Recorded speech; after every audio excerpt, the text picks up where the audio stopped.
I still don't know. Actually, if I would sit down, I think with an like a musical administrator and go through all my 300 something demos, there would still be maybe I could even make two good albums now. I don't know.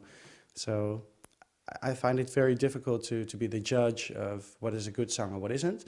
Yeah, I think it's important to have somebody else in your vicinity, which used to be Benny Sings, my producer, and are now more my bandmitglieder, to listen and to give you some acknowledgement. Like, yeah, maybe this isn't as bad as you think. Maybe we can work with this. So, yeah. Sometimes it's difficult to be the judge of that yourself, because we all judge ourselves, let's be honest. I think doubt is our biggest enemy. I'm, I think, a pretty upbeat person most of the time, and pretty lighthearted and even optimistic, I would call myself. But I guess in the music something else comes forward, and I also think it's important to have a juxtaposition between being this kind of person, but also having another side to yourself. And I think this side comes to the light most when I write songs. And sometimes I don't even understand what a song is about, what I wrote it about. And we're doing a tour right now in Holland with 50 shows. And when you sing a song every single night, like 3 or 4 times a night, you realize more and more things about the song you've written. It was a year where lots of things happened. Of course, I had to produce my own album. I decided that, which seemed like a great idea, but when I started it was pretty confronting. My relationship of 9 years broke off. Our pianist left the band.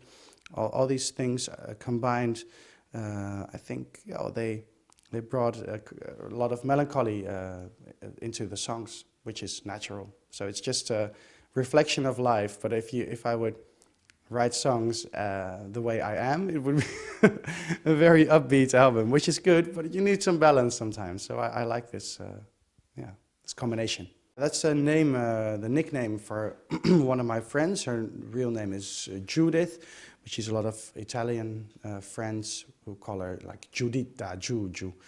And she's one of my oldest friends.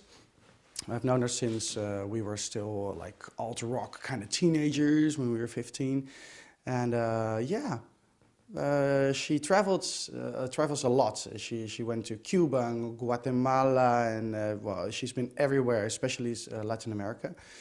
So I think, especially in difficult times, when I would call her up and I would be like, oh, let's meet.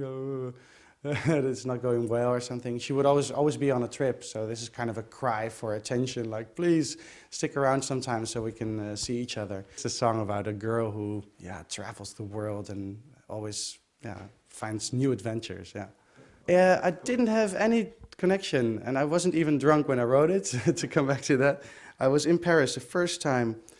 In bed and writing that, I think just because I love the letter O. It's one of my favorite letters, so lots of my songs have OH, like oh Juju, or oh what I wouldn't give to see you once again. So I think that was just more the sound of the word, and I started typing this lyric, and it turned out to be a song about new beginnings for sure. I think it's the most symbolic tune, which is about, well, a new start. And I woke up the next morning, I wrote the song about it, and I was like, why? I've never been to Canada. Okay, I love Canadian accents. This is just too funny. And I always wanted to go to Vancouver and Montreal, but never Toronto. So I was like, if I would have picked a Canadian town, it would have been maybe Alberta, but not Toronto. So we rehearsed the songs. I tried not to judge myself, as I was telling you before, just sing it and believe it and do it. And in the meantime, I'd met my new, well, love. And, well, somehow in some strange parallel universe, somebody decided that we should go to Toronto because he had like a course, a media course, which took him to Toronto. So I met him. And a couple of months later, he said, like, oh, yeah, I have a media course, so I have to go to Cambridge and Berlin. He went here too. And then I have to go in, I don't know, September, I have to go to Toronto. Would you like to join me? I was like, this is too funny.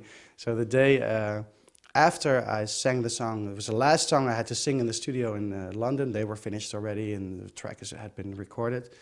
I flew to Toronto, and it wasn't a premeditated thing. It really came on my path, so I don't believe in coincidences anymore. It was like a goal, you know, I had to reach it, and when I did, I was really glad. So now it's become even more of a symbol of a new start, because with that, and after the recording, I kind of, you know, stepped into a new life, okay, the songs are still here, but the process of that, everything, and the drama, how you started the interview, was finished, and that's good. By the way, I'm very glad. I tried to talk with you in German in the beginning, but I finally have the feeling I can express myself in English.